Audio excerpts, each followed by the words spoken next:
presentation on Charlotte Bronte's life. For her childhood, she was taught mostly by her father after a short amount of time at a charity school. And after the early death of her mother, her family lived in isolation, and Bronte and her sisters created fantasy worlds. The fantasy world created confliction in Bronte's life because she had inner struggles with her desires. For example, Bronte struggles because she falls in love with a married headmaster but does not acknowledge the feelings of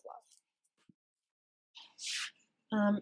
For her adulthood, after completing school, Charlotte worked as a governess with two different families, the Sidgwick family and the White family. However, she left both to return home to Haworth. We see that Bronte sisters worked in collaboratively for the first time when founding a school to which later failed.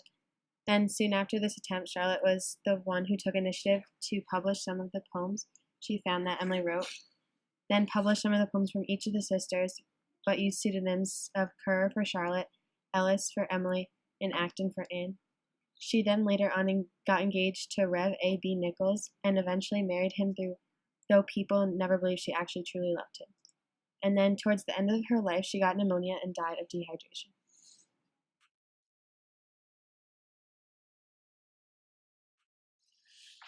The Bronte sisters used pseudonyms like Jane used Kerr or Bell. Their writing styles made readers unsure of whether the author was male or female, which led to speculation at the time. This is because most writers at the time were male, so having pseudonyms protected the Brontes against other.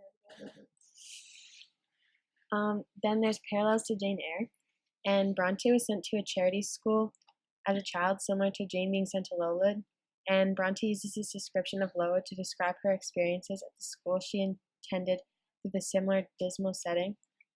Bronte also had a similar mentality as Jane because she was very individual because she stood up against others. For example, like when they used the pseudonyms, Charlotte Bronte didn't ask to publish under the pseudonym, but the publishers did.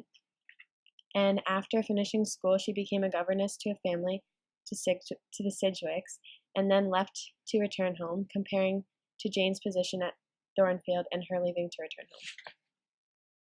And then this is our works cited.